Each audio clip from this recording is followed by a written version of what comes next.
ফিরে এলাম ক্লাস 10 এর চ্যাপ্টার নাম্বার 3.2 একটা উপপাদ্য চ্যাপ্টার বৃত্ত সম্পর্কিত উপপাদ্য সেখানকার কোশ্চেন নাম্বার 6 একটা ছবি দেওয়া আছে বলা আছে ওপি লম্ব এবি অর্থাৎ এই যে ওপি লম্ব হচ্ছে এবির সাথে আর বলা আছে এবি ইকুয়াল টু 6 সেন্টিমিটার এই যে এবিটা যে আছে এবির মানটা হচ্ছে 6 সেন্টিমিটার তার সাথে বলা আছে পিসি ইকুয়াল টু 2 সেন্টিমিটার অর্থাৎ এই জায়গাটুকু আমার হচ্ছে 2 সেন্টিমিটার।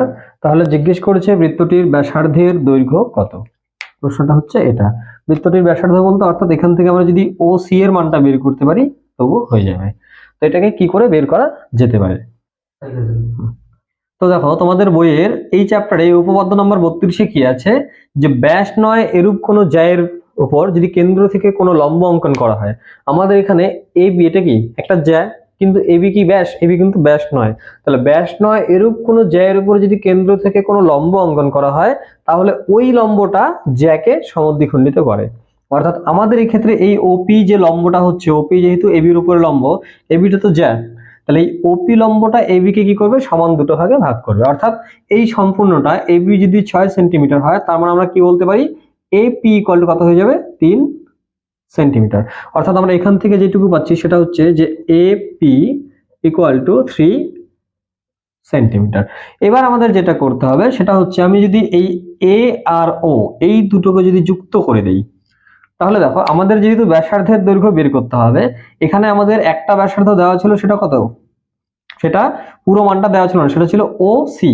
এবার আমি এ আর ও কে যুক্ত করে দিলাম, তাতে কি হচ্ছে দেখো এই জায়গাটুকু কত আছে, এই জায়গাটুকুর মান প্রশ্নে দেওয়া আছে সেটা হচ্ছে 2 আর পুরোটা কত, পুরোটা হচ্ছে আমার ও সি।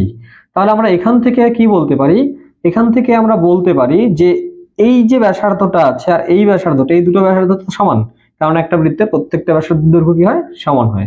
তাহলে আমরা যে কোনো একটা ব্যাসার্ধকে ধরো আমরা ধরে নিচ্ছি let AO equal to R centimetre. আমি কি বললাম যে এই যে আমার ব্যাসার্ধটা ধরেছি আমি, এই ব্যাসার্ধটাকে আমি ধরলাম কত আর সেন্টিমিটার। তাহলে খেয়াল করে দেখো যদি AO ইকুয়াল টু আর হয় তাহলে আমরা বলতে পারি যে OC equal to R, OCO equal to R centimetre. কেন? কারণ AO আর OC দুজনেই ব্যাসার্ধ। এবার OC যখনই আর হবে তার মধ্যে PC বা CP যে জায়গাটুকু আছে সেটা কত 2, তাহলে PO যে জায়গাটা আছে বা OP যে জায়গাটা আছে সেটা কত হবে, টোটালটা ছিল আর, তার থেকে আমরা 2 বিয়োগ করলে এই জায়গাটা পাচ্ছি। অর্থাৎ আমরা এখান থেকে বলতে পারি যে OP, সুতরাং OP ইকুয়াল টু হচ্ছে আর মাইনাস 2 সেন্টিমিটার। ওকে, তাহলে আমি এও ধরেছিলাম আর, আর এই ওপি এই জায়গাটুকু কত পেয়ে গেলাম আর মাইনাস 2। এবার দেখো এই যে ছবিটা আছে এ ও পি, এটা কি একটা সমকোণী ত্রিভুজের ছবি। যেহেতু এটার উপরে লম্ব ছিল তার মানে এই জায়গায় একটা 90 ডিগ্রি কোণ তৈরি হয়েছে, আর 90 ডিগ্রি কোণ তৈরি হলে সেখানে আমরা কি বলি সমকোণ হয়। তাহলে আমাদের সমকোণী ত্রিভুজ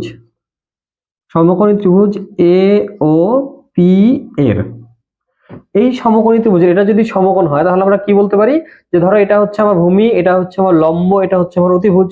তাহলে সমকোণী ত্রিভুজের এই যে তিনটা বাহু লম্ব, ভূমি আর অতিভুজ, এই তিনটা বাহুর মধ্যে একটা সম্পর্ক আছে। সেটা আমরা কি জানি, আমরা জানি যে অতিভুজের স্কয়ার সমান সমান লম্ব স্কয়ার যোগ ভূমি স্কয়ার।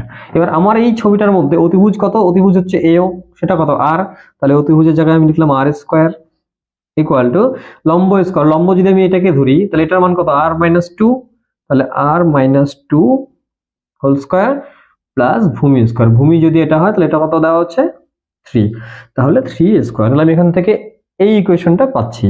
এই ইকুয়েশনটাকে যদি আমি এখন সলভ করি তাহলে আমার আর অর্থাৎ ব্যাসার্ধের মান বেরিয়ে যাবে। আমরা কিভাবে করতে পারি দেখো, তো দেখো আমার এখানে জায়গা নেই আমি এইদিকে করছি।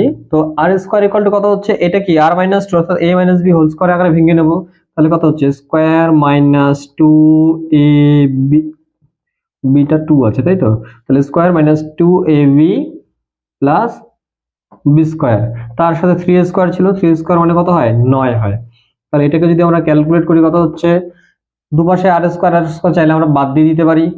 তাহলে আর স্কয়ার বাদ গেলে থাকছে কত আমার 2 আর 2 গুণ করলে কত হচ্ছে 4, তাহলে 4 আর আমি একবার এই পাশে নিয়ে আসছি কেমন, তাহলে 4 আর ইকুয়াল টু কত হচ্ছে এদিকে 2 এর স্কয়ার মানে 4, এদিকে কত আছে 9, বা আর ইকুয়াল টু কত হচ্ছে 9×4=13 তাহলে আমরা এটাকে ক্যালকুলেট করলে কত পাচ্ছি 4 দিয়ে 13কে ভাগ করলে কত হয় 4 দিয়ে 13কে ভাগ করলে হয় 3.25 তাহলে আমরা কি বলতে পারছি বৃত্তটির ব্যাসার্ধের দৈর্ঘ্য কত সুতরাং বৃত্তটির ব্যাসার্ধের দৈর্ঘ্য সমান 3.25 সেন্টিমিটার।